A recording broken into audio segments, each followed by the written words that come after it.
Hello, good morning everyone. Welcome to Abhigyan Gurukul. This is me Harsh Sharma. और of course हम लोगों ने लेक्चर 1 कर लिया है फेडरलिज्म का। बहुत फेवरेट चैप्टर है मेरा यार फेडरलिज्म। अच्छे से करते हैं, ठीक है। लेक्चर 1 हो चुका है, हमने फेडरलिज्म का डेफिनेशन देख लिया है। मुझे पता है आप लोगों को भी पता है ये बात, आपको आता होगा ये। फेडरलिज्म एक ऐसा गवर्नेंस सिस्टम है जिसमें पावर जो है अलग अलग जगह पे अलग अलग लेवल्स पे डिवाइड होती है। यही होता है फेडरलिज्म, कुछ नहीं है भाई। पूरे पावर को, कंट्री के सारे गवर्नेंस को अलग अलग लेवल पे डिवाइड करना ही फेडरलिज्म कहलाता है। ठीक है। जनरली होता है एक सेंट्रल गवर्नमेंट जिसे हम यूनियन गवर्नमेंट बोलते हैं, एक स्टेट गवर्नमेंट, और फर्दर आप जितने लेवल ऑफ गवर्नमेंट बना ले, ठीक है। यूजुअली 2 लेवल के होते हैं, मिनिमम 2 लेवल के होने चाहिए, तभी हम उसको फेडरलिज्म बोलेंगे। अदरवाइज वो कुछ भी है, फेडरलिज्म नहीं है। ठीक है। समझ आ रहा है आप लोगों को क्या बोल रहा हूँ मैं? हाँ, आना चाहिए। फिर मैंने आप लोगों को बताया था कैसे पावर शेयर होती है स्टेट, सेंट्रल गवर्नमेंट और स्टेट गवर्नमेंट के बीच में। 2 सिस्टम हो सकता है, एक को यूनिटरी गवर्नमेंट बोलते हैं, एक को फेडरल गवर्नमेंट बोलते हैं। यूनिटरी गवर्नमेंट जो होती है वो एक सिंगल यूनिट होती है, ठीक है। वहां पे पावर डिवाइड नहीं होती है। पावर डिवाइड भी हो तो समझ लो वो सुपरविजन में है सेंट्रल गवर्नमेंट के। सेंट्रल गवर्नमेंट ही ज्यादा सारी पावर अज्यूम करता है। वहां पे अगर पावर डिवाइड भी हो रहा है तो एक्चुअली पावर नहीं डिवाइड हो रहा है, खाली काम डिवाइड हो रहा है। पावर सेंट्रल गवर्नमेंट के पास ही है। यूनिटरी सिस्टम ये होता है, कुछ जगह पे है, पर छोटी कंट्रीज में ही जनरली यूनिटरी गवर्नमेंट आ सकती है। फिर मैंने आप लोगों को फेडरलिज्म के कुछ की फीचर्स बताए थे, ठीक है। 2 या उससे ज्यादा टायर्स ऑफ गवर्नमेंट होना चाहिए, लेवल्स ऑफ गवर्नमेंट होना चाहिए, ठीक है। ये सारी गवर्नमेंट सेम सिटीजन को गवर्नेंस करती है, सेम सिटीजन के लिए काम करती है, बस इनके सब्जेक्ट्स अलग होते हैं। ये किसी और चीज में काम करते हैं, ये किसी और चीज में काम करते हैं।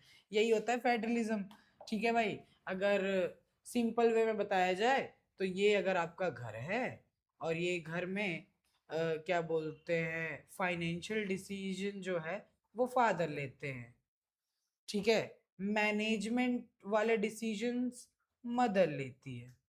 समझ में आ रहा है? और सॉल्यूशंस जब भी फाइंड करना होता है प्रॉब्लम के, वो सिस्टर लेती है। तो आई मीन ये मैच तो हो रहा है, F F M M S S, लेकिन फिर भी मैं बता रहा हूँ आपको, लेवल्स ऑफ गवर्नमेंट ही सबसे मेन चीज है। अलग अलग लेवल पे डिवाइड करना पावर को। सारी पावर फादर के पास हो जाता तो भी प्रॉब्लम है, सारी पावर मदर के पास हो जाती तो ऐसा कोई खास प्रॉब्लम नहीं। मैं मम्मी से बहुत प्यार करता हूँ अपने, ठीक है। चलो आगे बात करते हैं। मैंने बताया था आपको फेडरेशन 2 टाइप के होते हैं, कमिंग टुगेदर और होल्डिंग टुगेदर। कमिंग टुगेदर क्या होता है, जब इंडिपेंडेंट स्टेट्स बहुत सारे एक साथ एक ग्रुप बनाते हैं, यूनियन बनाते हैं, ठीक है। जैसे यूनाइटेड स्टेट्स ऑफ अमेरिका, अलग अलग इंडिपेंडेंट स्टेट्स साथ में आए और उन्होंने यूनाइटेड स्टेट्स ऑफ अमेरिका बनाया। इसमें क्या है, सारे पहले इंडिपेंडेंट स्टेट्स हुआ करते थे, उन्होंने अपनी पावर एक नए गवर्नमेंट, सेंट्रल गवर्नमेंट को दी है। तो इसमें आप ये समझ सकते हैं कि स्टेट गवर्नमेंट और सेंट्रल गवर्नमेंट में इक्वली पावर डिवाइड होगा, सारे स्टेट का पोजीशन इक्वल होगा। वहीं होल्डिंग टुगेदर में क्या है, सेंट्रल गवर्नमेंट एक देश बना हुआ है ऑलरेडी और वो अलग अलग डिवीजन करता है। इसमें जरूरी नहीं है कि सारे स्टेट्स इक्वल स्टेटस पे हो, एज आई टोल्ड यू, ठीक है। Soon I'll be 60 years old, 60 years old, soon I'll be 60 years old। अच्छा गाना है, मेरे को पता है, बट क्या चीज़ है जो हमारी कंट्री को फेडरल कंट्री बनाती है, पहले मैं बता देता हूँ भाई आप लोगों को। इंडिया देश जब आज़ाद हुआ था तो उसके साथ साथ हमारा पार्टीशन भी हो गया था, and that was very painful partition भाई। द पार्टीशन जिसके बाद हमारा देश आया, आज़ादी मिली हमें, वो बहुत ही पेनफुल था, ब्लडी पार्टीशन बोलेंगे उसे, ठीक है। और इंडिया ने अपने आप को डिक्लेयर किया यूनियन ऑफ स्टेट्स। हमारे कॉन्स्टिट्यूशन में कहीं पे भी फेडरेशन वर्ड यूज नहीं हुआ था पहले, ठीक है। फेडरेशन वर्ड नहीं हुआ था, हमने अपने आप को बोला यूनियन ऑफ स्टेट्स है हम लोग, यूनियन ऑफ स्टेट, ठीक है।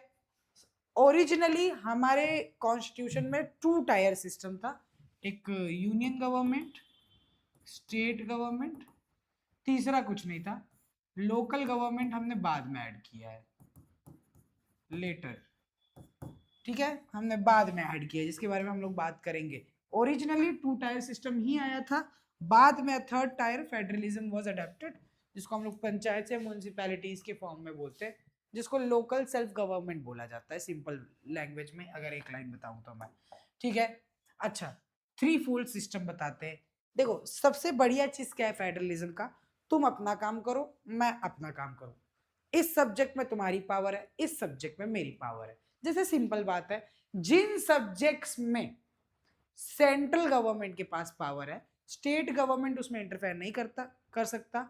सिमिलरली जिन सब्जेक्ट्स में स्टेट गवर्नमेंट को पावर है, उसमें सेंट्रल गवर्नमेंट इंटरफेयर नहीं कर सकता। दोनों अपना अपना काम करो भाई, ठीक है। तो वापस से, जो सब्जेक्ट्स सेंट्रल गवर्नमेंट के अंडर आते हैं, ऐसे सब्जेक्ट्स जिसमें पावर सेंट्रल गवर्नमेंट के पास है, लॉ बनाने का, पॉलिसी मेकिंग का, हर एक चीज का, उसे हम लोग यूनियन लिस्ट बोलते हैं। क्या बोलते हैं? यूनियन लिस्ट, ठीक है। और इसमें आप समझ सकते हो सेंट्रल गवर्नमेंट के पास ऐसे ही सब्जेक्ट देंगे जो नेशनल इंपॉर्टेंस होगा, जिसका कंट्री भर के लिए बहुत जरूरी होगा। जैसे कि डिफेंस किसी स्टेट को नहीं दे सकते भाई, जैसे फॉरेन अफेयर्स, बैंकिंग हर जगह यूनिफॉर्म होना चाहिए, कम्युनिकेशन यूनिफॉर्म होना चाहिए, करेंसी यूनिफॉर्म होना चाहिए, ठीक है। वो सारी चीजें हम लोग यूनियन लिस्ट में डालते हैं। दूसरा है स्टेट लिस्ट। स्टेट लिस्ट क्या होता है? ऐसे सब्जेक्ट्स जिसमें पावर स्टेट गवर्नमेंट को है, लॉ बनाने की, पॉलिसी बनाने की, कुछ भी करने की पावर स्टेट गवर्नमेंट को होती है, उसको हम लोग स्टेट लिस्ट बोलते हैं, ठीक है। और इसमें ज्यादातर लोकल इंपॉर्टेंट सब्जेक्ट्स को ऐड किया जाता है, ऐसे सब्जेक्ट्स जिसका लोकल इंपॉर्टेंस होता है, जो डाइवर्सिटी को ध्यान में रख के किया जाता है, ठीक है। जैसे कि police, trade, commerce, agriculture, irrigation, ठीक है। इसमें खाली स्टेट गवर्नमेंट लॉ बना सकता है, सेंट्रल गवर्नमेंट इंटरफेयर भी नहीं कर सकता। लेकिन कभी कभी भाई इन दोनों को मिल के काम करना पड़ता है। कुछ ऐसे सब्जेक्ट्स होते हैं जिसमें स्टेट और यूनियन गवर्नमेंट दोनों मिल के काम करती है, और उसको हम लोग कॉन्करेंट लिस्ट बोलते हैं। बड़ी सिंपल सी बात है, कॉन्करेंट लिस्ट बोला जाता है उसको। और इसमें ऐसे सब्जेक्ट्स, कॉमन इंटरेस्ट के सब्जेक्ट, जिसमें भाई सेंट्रल गवर्नमेंट और स्टेट गवर्नमेंट को मिलके काम करना ही पड़ेगा, ठीक है, पावर शेयर करेंगे दोनों, और उसको हम लोग कॉन्करेंट लिस्ट बोलेंगे। जैसे कि फॉरेस्ट हो गया, जैसे कि भाई एजुकेशन हो गया, स्टेट और सेंट्रल दोनों मिलके ही एजुकेशन आगे ले जा सकते हैं। जैसे कि ट्रेड यूनियंस हो गए, जैसे कि मैरिज हो गया, डाइवोर्स हो गया, ठीक है। ये सारी चीजें इस लिस्ट में ऐड की गई है। दोनों को पावर है, यूनियन गवर्नमेंट को भी, स्टेट गवर्नमेंट को, दोनों को पावर है इन सब्जेक्ट्स में, ठीक है। आई होप क्लियर होगा आपको। ये यूनियन लिस्ट है, ये स्टेट लिस्ट है, ये कॉन्करेंट लिस्ट है। लेकिन जब हमारा कॉन्स्टिट्यूशन बन रहा था, ये डिसाइड किया था कि भाई स्टेट गवर्नमेंट की पावर अलग करेंगे, सेंट्रल गवर्नमेंट की पावर अलग करेंगे, और ये सारी चीज़ें हम लोग मेंशन करेंगे। लेकिन उस टाइम पे भाई बहुत सारी चीज़ें दुनिया में आई नहीं थी। जैसे तब दुनिया में कंप्यूटर नहीं आया था, तब दुनिया में इंटरनेट नहीं आया था, तब दुनिया में ऐसे एलिजिड साइबर क्राइम्स नहीं होते थे, स्कैम्स नहीं होते थे यार। बाद में चल के उस पर भी लॉ बने, तो वो कौन से लिस्ट में ऐड होगा, वो कौन से लिस्ट में ऐड किया जाएगा? यूनियन लिस्ट में, स्टेट लिस्ट में, कॉन्करेंट लिस्ट में? नहीं दोस्तों, उसके लिए अलग ही लिस्ट बनाया गया जिसे रेसिड्यूरी पावर्स बोलते हैं। ऐसे सब्जेक्ट्स जो ना कि स्टेट में है, ना यूनियन में है, ना कॉन्करेंट में है, उनको हम लोग रेसिड्यूरी सब्जेक्ट्स बोलते हैं, रेसिड्यूरी सब्जेक्ट्स। और रेसिड्यूरी सब्जेक्ट्स में किसको पावर है? किसी को नहीं। और जब किसी को पावर नहीं होता तो यूनियन गवर्नमेंट को होता है। तो ऐसे सब्जेक्ट्स जो ना यूनियन के अंडर है, जो ना स्टेट के अंडर है, उसको हम लोग रेसिड्यूरी पावर्स बोलते हैं। तो उसमें पावर्स रियल में किसके पास है? यूनियन गवर्नमेंट के पास। रेसिड्यूरी सब्जेक्ट्स में लॉ बनाने का पावर यूनियन गवर्नमेंट के पास है, क्योंकि मैंने जैसे बताया आपको, हमारा जो फेडरल स्ट्रक्चर है वो होल्डिंग टुगेदर है, कमिंग टुगेदर नहीं है। होल्डिंग टुगेदर में यूनियन थोड़ा सा स्ट्रांग होता है। तो यही देखिए आप, ऐसे सब्जेक्ट्स जैसे कि कंप्यूटर सॉफ्टवेयर जो कॉन्स्टिट्यूशन बनने के बाद आए, ये सारे जो सब्जेक्ट्स है, साइबर क्राइम, साइबर लॉज, और ऐसे बहुत सारे सब्जेक्ट्स हैं जो रेसिड्यूरी सब्जेक्ट्स में आते हैं, और इसमें यूनियन गवर्नमेंट को पावर होता है। प्लीज क्लियर रखना ये दिमाग में अपने। आगे बढ़ते हैं हम लोग और अपने होल्डिंग टुगेदर फेडरेशन के बारे में थोड़ा सा और जानते हैं। होल्डिंग टुगेदर फेडरेशन के बारे में और जानते हैं। मैंने जैसा बताया होल्डिंग टुगेदर फेडरेशन क्या है, एक कंट्री बन गई है ऑलरेडी और इसने एडमिनिस्ट्रेशन के लिए अपने यहाँ पे अलग अलग पावर्स डिवाइड किया है, अलग अलग स्टेट्स में डिवाइड किया है। ठीक है, जब भी ऐसा करता है इसमें सबके पास इक्वल पावर नहीं होता, कोई छोटा होता है कोई बड़ा होता है, किसी के पास ज्यादा पावर होता है किसी के पास कम पावर होता है। यही मैं बताना चाहता था, होल्डिंग टुगेदर फेडरेशन में सारे स्टेट के पास सेम पावर नहीं होता। कमिंग टुगेदर फेडरेशन में सबके पास इक्वल पावर हो सकता है, होल्डिंग टुगेदर फेडरेशन में सबके पास सेम पावर नहीं हो सकता, नहीं होता। ठीक है, और इंडिया में भी सिमिलरली सारे स्टेट्स के पास, इंडिया के सारे स्टेट्स के पास इक्वल पावर नहीं है दोस्तों, इक्वल पावर नहीं है, अलग अलग लेवल की पावर है। किसी के पास थोड़ा सा स्पेशल पावर है, किसी के पास वो स्पेशल पावर नहीं है। ठीक है, कोई बहुत ज़्यादा इकोनॉमिकली वेल्दी है, कोई थोड़ा पुअरली डेवलप्ड है। ये सारी चीज़ें हमें देखने को मिलती है। जैसे कि इसका एग्जाम्पल, सबके पास आइडेंटिकल पावर्स नहीं है, याद रखना। जैसे कि आसाम, नागालैंड, अरुणाचल, मिजोरम, ये जो नॉर्थ ईस्ट के स्टेट्स है इनके पास स्पेशल पावर है, स्पेशल पावर है आर्टिकल 371 के अंडर, आर्टिकल 371 के अंडर। अब वो बनाया क्यों गया है, इनके सोशल और हिस्टोरिकल सर्कमस्टेंसेस को देखते हुए। मैं एक बात समझाना चाहूंगा आप लोगों को, अगर आप लोग कोशिश करो तो, नहीं तो फिर ये जो लिखा है वो तो समझा ही दूं मैं, पर मैं समझाने की कोशिश करता हूँ, एक बार कोशिश करते हैं। जब इंडिया देश आजाद हो रहा था ना भाई 1947 में, तो आप बिलीव नहीं करोगे खाली 52% एरिया जो था वो ब्रिटिश के पास था, जिसको हम लोग ब्रिटिश इंडिया बोलते थे। क्या बोलते थे, ब्रिटिश इंडिया। 48% जो एरिया था वो प्रिंसली स्टेट्स कहलाता था। प्रिंसली स्टेट्स मतलब यहाँ पे राजा थे, राजा थे, वो लोग ब्रिटिश के अंडर रूल करते थे, एक तरीके से सब ऑर्डिनेट थे। ये लोग प्रिंसली स्टेट्स वाले में राजा थे, राजा सिर्फ ब्रिटिश की बात मानते थे, ऐसा आप बोल सकते हो। तो जब हमारा देश आजाद हुआ, ब्रिटिश यहाँ से गई, तो उन्होंने हमें यही दिया खाली, ब्रिटिश इंडिया, प्रिंसली स्टेट्स नहीं दिए। प्रिंसली स्टेट्स में सब जगह पे राजा ही थे। और टोटल सर ये 48% में कितने प्रिंसली स्टेट्स थे, 562। अब प्रॉब्लम ये है कि ये सारे स्टेट्स को जाके हमें इंडिया में जोड़ना है, तो ये बोलेगा कि हम इंडिया में जुड़ जाएंगे लेकिन हमको स्पेशल प्रोविजन चाहिए। ये बोलेगा हम इंडिया में क्यों जुड़े, हमें कुछ ऑफर दो, इसको कुछ ऑफर देंगे। ये बोलेगा हम इंडिया में क्यों जुड़े। ऐसे कर करके भाई सबको अलग अलग लेवल पे उनकी सोशल, इकोनॉमिक, हिस्टोरिकल आइडेंटिटीज को दिमाग में रख के हमें इन्हें जोड़ना पड़ेगा साथ में। तब जाके हमारा देश बना, तब जाके हमारा देश बना। समझे आप क्या बोल रहा हूं। अब देखो, इस वजह से ये जो स्टेट्स है इनको आर्टिकल 371 के अंडर स्पेशल पावर है। इंडियंस मतलब जो नॉर्मल इसके बाहर वाले स्टेट्स के जो लोग हैं वो लोग यहाँ पे लैंड नहीं खरीद सकते। जो परमानेंट रेसिडेंट नहीं है इस जगह के, they can not by land, rent पे रह सकते हैं, खाली घर खरीद नहीं सकते। सिमिलरली जम्मू कश्मीर का अपना खुद का कॉन्स्टिट्यूशन हुआ करता था आर्टिकल 370 के अंडर, लेकिन आर्टिकल 370 जो है वो 2019 में स्क्रैप हो गया है।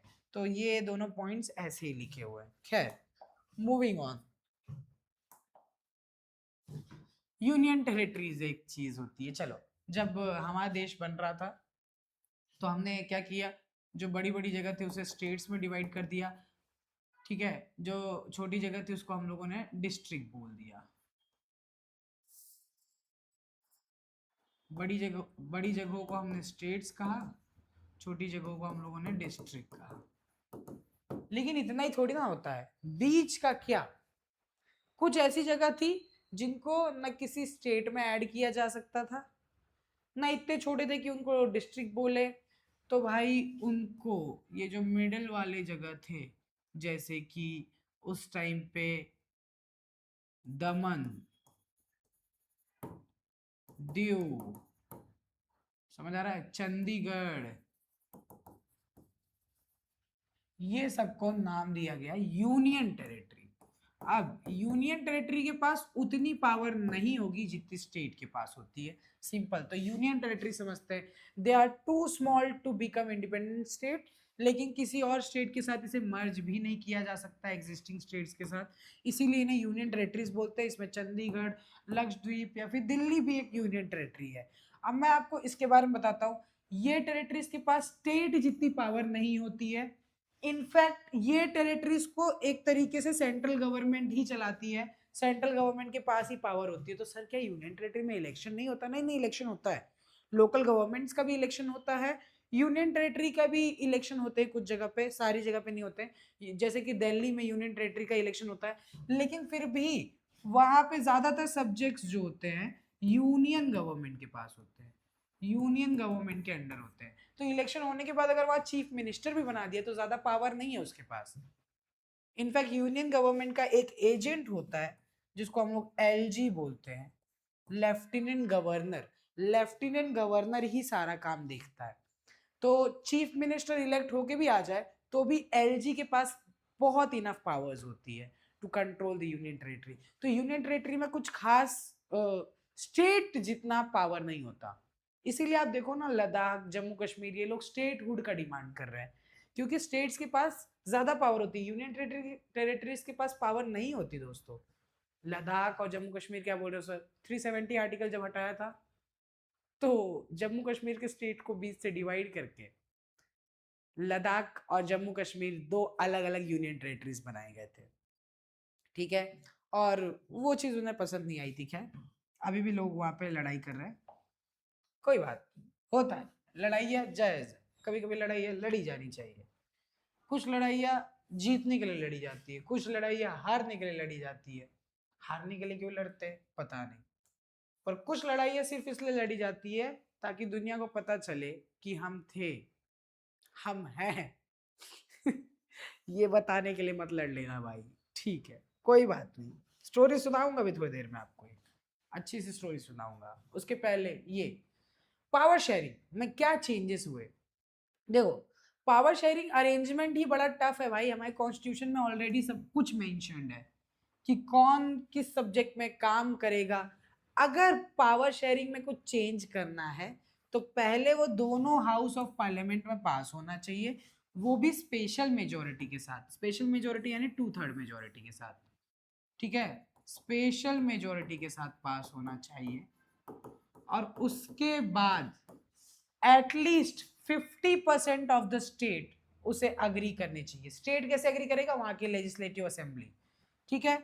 Then ratified by the legislature of at least half of the total state. जैसे अभी इंडिया में 28 स्टेट्स है, तो 14 स्टेट्स की असेंबली अगर पास कर दे, लोकसभा राज्यसभा पास कर दे स्पेशल मेजोरिटी से, तभी जाके सेंटर स्टेट रिलेशन वाली चीजें जहाँ पे पावर शेयरिंग हुई है उसे हम लोग कॉन्स्टिट्यूशन में चेंज कर सकते हैं। इसके अलावा कोई चांस नहीं है। तो it's very tough process, change करना इतना इजी नहीं है। कोई भी कल का सेंट्रल गवर्नमेंट में आया हुआ चेंज नहीं कर पाएगा, बता देता हूं मैं आपको। इन केस अगर दोनों के बीच में डिवीजन ऑफ पावर को लेकर लड़ाई हो जाता है, जैसे कि कॉन्करेंट सब्जेक्ट एक है एजुकेशन, एजुकेशन को लेके कोई पर्टिकुलर स्टेट, तमिलनाडु ले लो, और सेंट्रल गवर्नमेंट के बीच में लड़ाई हो रही है, डिस्प्यूट हो रहा है, लड़ाई क्या डिस्प्यूट हो रहा है, तो उसे सॉल्व कौन करेगा? उसे सॉल्व करेगी हाई कोर्ट और supreme court, high courts and supreme court. तो हाई कोर्ट्स और सुप्रीम कोर्ट एक तरीके के अंपायर होते हैं कि भाई ये यूनियन और स्टेट के बीच में लफड़ा नहीं होना चाहिए, ठीक है। The union and state government have power to raise resources. ये लोग, यूनियन भी अपना टैक्स लगाता है, स्टेट भी अपना टैक्स लगाता है। आप लोगों ने देखा होगा CGST, SGST, ठीक है। ये लोग अपना अपना टैक्स लगा के अपना अपना पैसा कलेक्ट करते हैं जनता से और उन्हीं के लिए काम करते हैं। यूनियन भी अपना काम करता है सेम जनता के लिए और स्टेट भी काम करता है सेम जनता के लिए। इस तरीके से पावर शेयर होती है और ये लोग इंडिपेंडेंटली काम कर पाते हैं। क्योंकि अगर स्टेट पैसा मांग रहा होता यूनियन से तो थोड़ा प्रॉब्लम हो जाती, फिर पूरा स्टेट डिपेंडेंट ही हो जाता है यूनियन पे। लेकिन ऐसा नहीं है, स्टेट के अपने अलग टैक्स पॉलिसीज हैं, यूनियन के अपने अलग टैक्स पॉलिसी है। इसीलिए तो आप देखते हो कि किसी जगह पे दिल्ली में ज़्यादा पेट्रोल का प्राइस ज़्यादा होता है और किसी रैंडम स्टेट में, उत्तर प्रदेश में थोड़ा कम होता है, या फिर तमिलनाडु में किसी चीज़ के प्राइस ज़्यादा होते हैं, और वही सेम प्रोडक्ट का प्राइस लेट से हरियाणा में कम होता है। क्यों? क्योंकि स्टेट टैक्स उसमें डिफर करती होगी। सिंपल बात ये है। अच्छा, फेडरलिज्म इंडिया में कैसे प्रैक्टिस किया जाता है, इस बारे में बात करेंगे। इंडिया में 3 तरीकों से प्रैक्टिस किया जाता है: लिंग्विस्टिक स्टेट्स, लैंग्वेज पॉलिसी और सेंटर स्टेट रिलेशन। जिसमें से लिंग्विस्टिक स्टेट सबसे पहले समझा देना चाहता हूं मैं आपको। कहानी है 1947 की, जब हमारा देश आज़ाद हो रहा था। हमारा देश आज़ाद हो गया दोस्तों, 1950 में कॉन्स्टिट्यूशन बन गया दोस्तों। और जब स्टार्टिंग में यार कंट्री को डिवाइड करना था, डिवाइड इन द सेंस कि ताकि एडमिनिस्ट्रेशन अच्छे से हो पाए, तो उस टाइम पे उन्होंने नॉर्मल क्या बोलते हैं, ABCD मॉडल बनाया था। ABCD, ए लिस्ट के स्टेट, बी लिस्ट के स्टेट, सी लिस्ट के स्टेट, डी लिस्ट के स्टेट। ठीक है, ए लिस्ट के स्टेट में बड़े बड़े स्टेट्स रखे, जैसे कि बंगाल, ठीक है, हैदराबाद। बी में थोड़े से छोटे, सी में और छोटे, डी में और छोटे। ठीक है, ऐसे इन लोगों ने उस टाइम पे टेम्पररी अरेंजमेंट कर दिया था, टेम्पररी अरेंजमेंट कर दिया था। आगे चल के इन्होंने 1953 में एक स्टेट रीऑर्गेनाइजेशन कमीशन बनाया, स्टेट रीऑर्गेनाइजेशन कमीशन बनाया।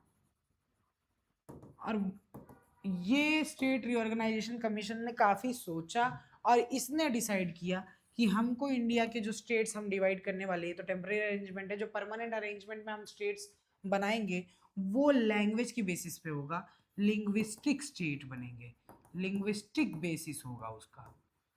ठीक है, और इस तरीके से भारत का पहला देश, पहला राज्य बना। First state of India was Andhra Pradesh on the basis of language. Okay, on the basis of language, उनकी तेलुगु आइडेंटिटी पे, जिसके बारे में बात करना चाहता हूं मैं। लिंग्विस्टिक स्टेट जो था, सबसे पहला मेजर टेस्ट था हमारे डेमोक्रेटिक पॉलिटिक्स का, कि भाई ये सक्सेसफुल होगा कि नहीं। क्योंकि टफ है भाई, इंडिया में ना बहुत सारे लैंग्वेजेस है, बहुत सारे लैंग्वेज बोलने वाले लोग हैं। कॉमन लैंग्वेज एक ऊपर लेवल पे है नहीं कोई। ठीक है, अगर हम लिंग्विस्टिक बेसिस पे स्टेट बनाते हैं और स्टेट अगर अलग होने लगता है देश से, तो हम क्या कर पाएंगे? लैंग्वेज के बेसिस पे स्टेट अपनी अलग आइडेंटिटी लेके अगर जाने लग जाए, कंट्री अगर ब्रेक होने लग जाए, डिवाइड होने लग जाए, तो हम कैसे रोकेंगे? ये भी बड़ा टफ था, लेकिन एक्चुअली हम सक्सेसफुल रहे। लिंग्विस्टिक बेसिस पे स्टेट बनाना एक सक्सेसफुल मॉडल रहा। क्यों? क्योंकि ये इंडिया को तोड़ नहीं रहा था, इनफैक्ट इंडिया को और यूनाइट कर रहा था। यस गाइस, 1947 से लेकर 2019 तक में बहुत सारे पुराने स्टेट्स हट गए हैं, नए स्टेट क्रिएट हुए हैं, बाउंड्रीज, एरियाज, नाम सब कुछ चेंज हुआ है। ठीक है, ये इसीलिए किया गया था ताकि जो लोग सेम लैंग्वेज बोल रहे हैं वो सेम स्टेट में रहे। इससे एडमिनिस्ट्रेशन इजी हो जाएगा भाई। सम ऑफ द स्टेट लैंग्वेज के बेसिस पे नहीं क्रिएट किए गए, कुछ स्टेट ऐसे थे जो कल्चर के बेसिस पे क्रिएट किए गए, जैसे नागालैंड, उत्तराखंड, झारखंड। ये लैंग्वेज के बेसिस पे नहीं बने, ये अपने कल्चर और ज्योग्राफी के की वजह से बने। ठीक है, नेक्स्ट है सेंट्रल गवर्नमेंट। स्टार्टिंग में जब हमारा देश आज़ाद हुआ था तो बहुत टाइम तक उन्होंने कोशिश करी थी कि यार लिंग्विस्टिक बेसिस में नहीं बनाते हैं, फालतू में लैंग्वेज क्लैश होगा, हम कुछ ऐसा बनाते हैं ताकि पूरा इंडिया एक हो पाए। लेकिन नहीं, आगे चल के इन लोगों ने सोचा कि एक एक्सपेरिमेंट करके देखते हैं, और जब एक्सपेरिमेंट किया, लिंग्विस्टिक स्टेट्स बनाए, तो ये तो एक अच्छा मॉडल निकला। ठीक है, that this made country more United, देश और यूनाइटेड हुआ। ठीक है, एडमिनिस्ट्रेशन इजी हो गया। एडमिनिस्ट्रेशन इजी क्यों नहीं होगा? हर एक स्टेट में उनके लैंग्वेज में एडमिनिस्ट्रेशन अलाउ कर दिया गया। आपको सेंट्रल लेवल पे कोई लैंग्वेज रखने की जरूरत ही नहीं है, मतलब रख सकते हो, ऐसा कोई प्रॉब्लम नहीं है, बट हर एक स्टेट में जो पढ़े लिखे लोग हैं या फिर जो नहीं भी पढ़े लिखे लोग हैं, वो भी एडमिनिस्ट्रेशन समझ पाएंगे यार। उनको एडमिनिस्टर करना इजी हो पाएगा। कोई लोकल इंसान एक लोकल इंसान को जब समझाएगा, that is more valuable, that is more easier to administer. तो पीपल को आप एडमिनिस्टर कर पाओगे भाई, इससे ज्यादा क्या चाहिए आपको? आगे इसी तरीके से अब देख सकते हो आप, 1947 में ये इंडिया हुआ करता था, Jammu Kashmir, Punjab, United province, Rajputana, Bihar, central India, central provinces, Bombay presidency, देखो यहाँ से पूरा गुजरात से लेके इधर नीचे तक बॉम्बे प्रेसिडेंसी, हैदराबाद, मैसूर, ठीक है, और मद्रास प्रेसिडेंसी इधर। समझ आ रहा है आपको? इतना बड़ा। इसी को हम डिवाइड कर करके ओडिशा, बंगाल, आसाम, और यहाँ पे पूरे नॉर्थ ईस्ट में सिर्फ आसाम था और एक मणिपुर था, ठीक है। यही इसी चीज को हम लोग डिवाइड करके कर करके ये इंडिया बनाया हमने। जम्मू कश्मीर, हिमाचल प्रदेश, पंजाब, उत्तराखंड सब डिवाइड हुआ है। राजपूताना बन गया राजस्थान। बॉम्बे, जो बॉम्बे प्रेसिडेंसी था वो गुजरात, महाराष्ट्र में डिवाइड हो गया, ठीक है भाई। जो मद्रास प्रेसिडेंसी था वो आंध्र प्रदेश, तमिलनाडु में डिवाइड हो गया। जो इधर का, और केरला में भी डिवाइड हो गया ऑल्सो, कर्नाटका, आंध्र प्रदेश, सब लैंग्वेज के बेसिस पे मल्टीपल स्टेट्स बनाए। यहाँ पे नॉर्थ ईस्ट में जहाँ पे खाली आसाम हुआ करता था, अब यहाँ पे और स्टेट्स बन गए, ठीक है। तो ये आप देख सकते हो डिफरेंस। लैंग्वेज पॉलिसी जो दूसरी चीजें थी, अब देखो लैंग्वेज पॉलिसी क्या है। जब आपको कोई बोले कि what is the national language of India, तो आप लोग आंसर कर देना India has no national language. हमारा कोई भी राष्ट्रीय भाषा नहीं है। हमारी हमारी कोई राष्ट्रीय भाषा नहीं है। There is no national language of our country, ठीक है। मैं बताता हूं आपको, हिंदी को ऑफिशियल लैंग्वेज बनाया गया था, लेकिन इंडिया में हिंदी सिर्फ 40% लोग बोलते हैं। तो कैसे इसको नेशनल लैंग्वेज बना सकते हैं? नहीं बना सकते। हिंदी के अलावा इंडिया में 21 और लैंग्वेज है जिसे हम लोग शेड्यूल लैंग्वेजेस बोलते हैं, ठीक है। ये 8th शेड्यूल में आता है, हमारे कॉन्स्टिट्यूशन के 8th शेड्यूल में आने वाले लैंग्वेजेस हैं, ठीक है। अब एक बात बताता हूँ, a candidate in an examination conducted for the central government position may opt to take the examination in any of these languages। जब भी सेंट्रल गवर्नमेंट का कोई एग्जामिनेशन दे रहा होगा कोई बच्चा, लैंग्वेज पॉलिसी क्या बोलती है कि हमारे देश में 21 लैंग्वेज है, 21 languages which are schedule languages, और आप सेंट्रल गवर्नमेंट के लिए जब काम करने जा रहे हो, आप कोई एग्जामिनेशन देने जा रहे हो, आप इस 21 में से कोई भी लैंग्वेज यूज कर सकते हो। सेंट्रल गवर्नमेंट के एग्जामिनेशन में, कंट्री लेवल के एग्जामिनेशन में 21 लैंग्वेजेस में से कोई भी लैंग्वेज ऑप्ट कर सकते हो, उसमें आप आंसर शीट लिख सकते हो। ये हमारी लैंग्वेज पॉलिसी बोलती है, ठीक है, कि हम ये 21 लैंग्वेजेस को शेड्यूल लैंग्वेज बोलते हैं। लेकिन स्टेट्स के अपने अपने ऑफिशियल लैंग्वेज होते हैं, जैसे गुजरात का गुजराती, जैसे महाराष्ट्र का मराठी, ठीक है, जैसे कि कर्नाटका का कन्नड़, वो उनके ऑफिशियल लैंग्वेज है। उसके साथ साथ उनको क्या बोलते हैं, सेंट्रल के भी 2 ऑफिशियल लैंग्वेज लेने पड़ते हैं। तो अगर सिंपल बताऊं तो हमारे नेशनल लेवल पे 2 ऑफिशियल लैंग्वेज है, हिंदी और इंग्लिश। लेकिन शेड्यूल्ड लैंग्वेज जो है वो 21 लैंग्वेजेस है। तो नेशनल लेवल पे जब भी आप काम करने जाओगे, नेशनल लेवल पे आप इस 21 में से कोई भी लैंग्वेज उठा सकते हो, हिंदी इंग्लिश भी उठा सकते हो। स्टेट लेवल पे स्टेट अपना कोई भी ऑफिशियल लैंग्वेज बना सकता है, जैसे गुजरात में गुजराती बनाई, पर उसके साथ उसे हिंदी और इंग्लिश भी रखना चाहिए, क्योंकि सेंट्रल पे हिंदी और इंग्लिश एक तरीके से ऑफिशियल लैंग्वेज है, तो हिंदी और इंग्लिश भी रखना पड़ेगा। और यही 21 में से कोई भी लैंग्वेज स्टेट उठा सकता है to make their official language. That what I meant. बहुत सिंपल सी बातें बता रहा हूँ, ऐसा कोई नई चीजें नहीं बता रहे। अच्छा, कॉन्स्टिट्यूशन क्या बोल रहा है? इंग्लिश सर क्यों सर? अंग्रेज हमारे ऊपर सर राज करके गए सर, इंग्लिश क्यों रखा हम लोगों ने इतने सालों तक? क्यों हम लोगों आजादी के बाद भी हम गुलाम बने रह गए सर? किसको कैसे सॉल्व करें? कुछ तो निकालो यार। तो मैं बोलना चाहता हूँ आप लोगों को कि कॉन्स्टिट्यूशन ने डिसाइड किया था कि हम 1965 तक इंग्लिश बंद कर देंगे। अभी भाई क्योंकि सारी एडमिनिस्ट्रेशन इंग्लिश में चल रही, तो इंग्लिश रख रहे हैं। लेकिन जब इसको बंद करने की बात आई, जो लोग, तो दूसरा क्या लैंग्वेज होगा? दूसरा खाली हिंदी रह जाएगा। एक्चुअली में इंडिया में उस टाइम पे जो सेंट्रल पावर्स थी, सेंट्रल गवर्नमेंट के जो लोग रूल कर रहे थे इंडिया में उस टाइम पे, वो चाहते थे हिंदी को इंडिया का कॉमन लैंग्वेज बनाना, या फिर एक तरीके से नेशनल लैंग्वेज बनाना। बट बहुत सारे लोगों को यही चीज, एक हिंदी इम्पोजिशन लग रही थी, जो कि लग सकती है, मैं मना नहीं कर रहा हूँ, वो लोगों ने प्रोटेस्ट करना शुरू कर दिया। नॉन हिंदी स्पीकिंग स्टेट्स ने बोला नहीं नहीं, इंग्लिश को आप कंटिन्यू रखिए, हमें हिंदी नहीं बोलना है, हमें आप जबरदस्ती हिंदी मत बुलवाइए, हमारे कॉमन लैंग्वेज में आप इंग्लिश रखिए, कोई प्रॉब्लम नहीं है। तमिलनाडु जैसी जगह में तो ये मूवमेंट भाई वायलेंट ही हो गया, एकदम वायलेंट रूप पकड़ लिया।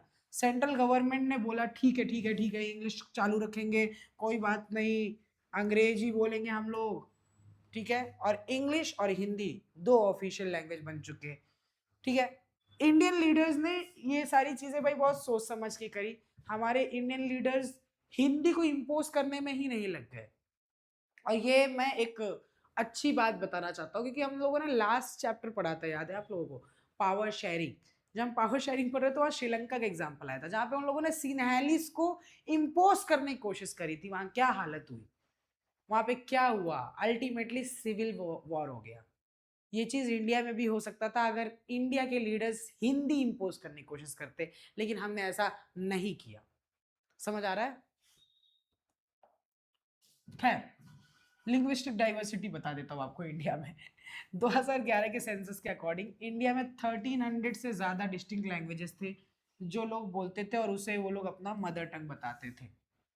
1300 से ज्यादा डिस्टिंक्ट लैंग्वेजेस। हमने बोला यार एक काम करते हैं, जो लैंग्वेज एक दूसरे से मिलते हैं ना उसको एक ब्रैकेट में डालते हैं, जो लैंग्वेज एक दूसरे से मिलते हैं ना उसे एक ब्रैकेट में डालते हैं। ये कुछ सिमिलर लैंग्वेजेस ये एक ब्रैकेट में आएगा, कुछ सिमिलर लैंग्वेजेस एक लैंग्वेज ब्रैकेट में आएगा। ऐसे ब्रैकेट कितने बने पता है फाइनली?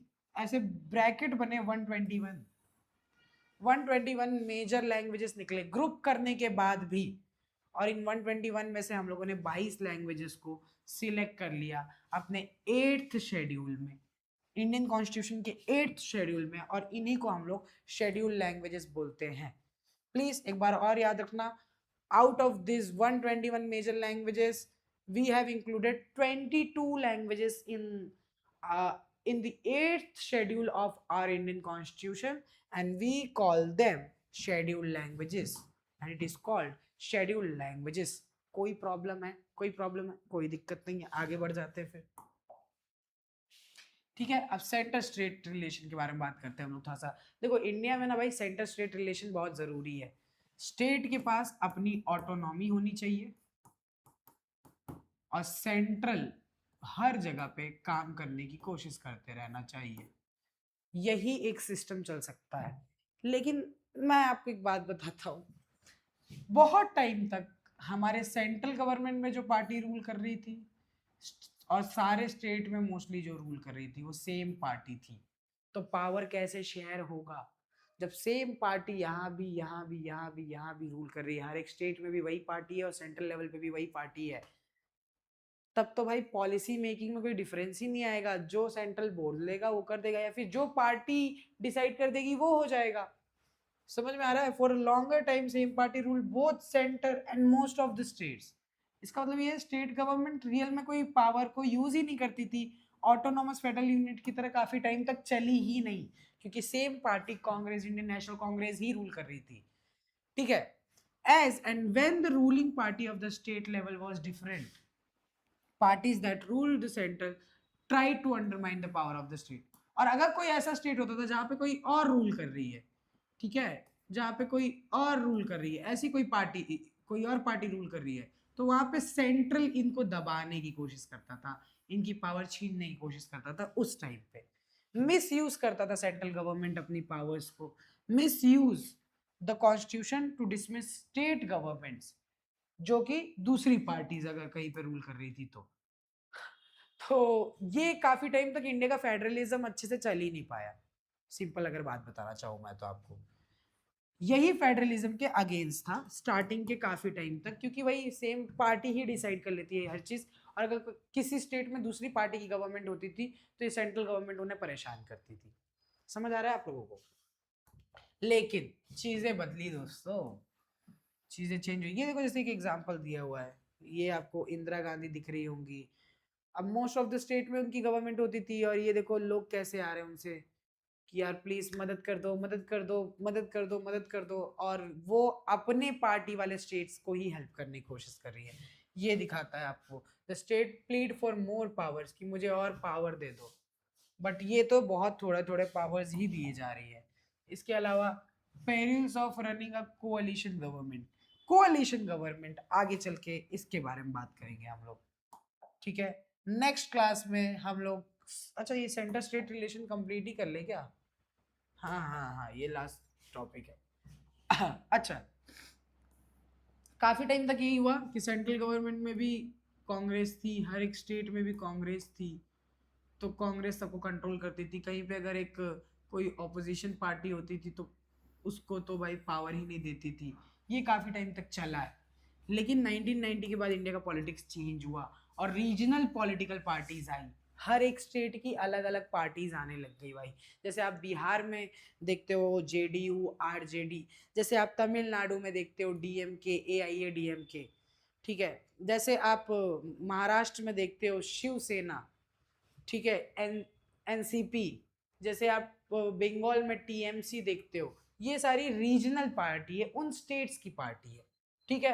अब अगर किसी को इलेक्शन जीतना था, यहां से एक बढ़िया चीज शुरू हुई 1990 के बाद, कि अब अगर किसी को इलेक्शन जीतना है तो उसे कोalition गवर्नमेंट बनाना पड़ेगा, सेंटर में कोalition ही बनाना पड़ेगा। यानी कांग्रेस अकेले नहीं जीत सकती, कांग्रेस को एक दो तीन पार्टी का सहारा लेना पड़ेगा और उसके साथ मिल के गवर्नमेंट बनाना पड़ेगा। तो जब ऐसी गवर्नमेंट बनेगी तो इसकी भी बात इसे माननी पड़ेगी, इसको भी इसकी बात माननी पड़ेगी, यहाँ भी पावर शेयर होगा, यहाँ भी पावर शेयर होगा, और इस तरीके से रीजनल ऑटोनॉमी बनी रहेगी, रीजनल ऑटोनॉमी बनी रहेगी। सेंट्रल गवर्नमेंट स्टेट गवर्नमेंट को आंख नहीं दिखा सकता, सेंट्रल गवर्नमेंट स्टेट गवर्नमेंट को कंट्रोल नहीं कर सकता, क्योंकि स्टेट पार्टी की हेल्प से सेंट्रल गवर्नमेंट बनी है, समझे। ये बढ़िया चीज हुआ, ये एक नया कल्चर बना हमारे यहाँ पे, new culture of power sharing आया, जहां पे स्टेट्स को ऑटोनॉमी मिलेगी, समझ आ रहा है। और यही आगे चल के मतलब इंडिया आज तक इसी तरीके से चल रहा है। This trend was supported by major judgment of supreme court that made it difficult for central government to dismiss state government in any arbitrary manner। यानी स्टेट गवर्नमेंट के ऊपर, और इसी चीज को और सपोर्ट किया, तो कोalition गवर्नमेंट बन गई, ऊपर से सुप्रीम कोर्ट ने भी बोला कि सेंट्रल गवर्नमेंट कंट्रोल नहीं कर सकता स्टेट गवर्नमेंट को, स्टेट गवर्नमेंट के पास ऑटोनॉमी है, उनके सब्जेक्ट्स में उनके पास ऑटोनॉमी है, ये सुप्रीम कोर्ट ने भी बताया। और इस तरीके से फेडरल पावर शेयरिंग इंडिया में इफेक्टिव बनी, जैसे पहले नहीं होता था, आज के टाइम पे ये काफी बेटर वे में फॉलो हो पा रहा है। हर एक स्टेट का अपना खुद का राइट है, हर एक स्टेट का अपना खुद का पावर है, वो लोग अपनी पॉलिसीज बना सकते हैं, अपने सब्जेक्ट में चाहे जो कर सकते हैं, वो टैक्स सिस्टम टैक्सेशन कम कर सकते हैं, टैक्सेशन बढ़ा सकते हैं, वो एजुकेशन पॉलिसी में चेंजेस कर सकते हैं, वो चाहे तो एग्रीकल्चर पॉलिसी में, इरिगेशन पॉलिसीज में चेंजेस कर सकते हैं, ठीक है, वो ट्रेड में चेंजेस कर सकते हैं, जो जो सब्जेक्ट्स उनके अंडर आते हैं उसमें चेंजेस कर सकते हैं, और सेंट्रल गवर्नमेंट पे डिपेंडेंट भी नहीं होते। सेंट्रल गवर्नमेंट से डरने की जरूरत नहीं है, अब वो समय नहीं है, अब रीजनल पार्टीज का समय है। और आप मोस्ट ऑफ द स्टेट में देखो तो रीजनल पार्टीज का काफी दबदबा है। जैसे कि आप तमिलनाडु में इस बार कौन जीत गया, विजय थालापति की जो पार्टी है वो एक रीजनल पार्टी है टीवी के, ठीक है। आप अगर महाराष्ट्र में देख लो तो शिवसेना के साथ मिलके बीजेपी ने गवर्नमेंट बनाया है। आप अगर क्या बोलते हैं बिहार देख लो तो वहाँ पे जेडीयू के साथ मिलके गवर्नमेंट बनाया है। आप मोस्ट ऑफ द स्टेट में, केरला में इस बार कांग्रेस जीत गई है गवर्नमेंट, लेकिन दूसरी रीजनल पार्टी भी आसपास है। कर्नाटका में भी रीजनल पार्टीज है भाई, तेलंगाना में रीजनल पार्टीज है, झारखंड में रीजनल पार्टी है, हर जगह रीजनल पार्टीज का दबदबा है। और जब तक ये रीजनल पार्टीज रहेगी, एक अच्छा स्टेट ऑटोनॉमी बना रहेगा और हमारे कंट्री का फेडरलिज्म अच्छे से वर्क करता रहेगा। Thank you so much, my name is Harsh Sharma. बाकी सारी चीजें हम लोग नेक्स्ट लेक्चर में करेंगे, एंड करेंगे भाई, चैप्टर ओवर कर देंगे नेक्स्ट लेक्चर में, टेंशन लेने की कोई बात नहीं है, ठीक है। Thank you so much. आपको कोई भी डाउट हो प्लीज कमेंट सेक्शन खुला रहता है, आप करते नहीं हो, कमेंट करिए भाई, मैं तुरंत रिप्लाई करूंगा, पूरे टाइम मैं कमेंट सेक्शन देखता रहता हूँ, एक भी कमेंट नहीं आता भाई। Thank you, bye.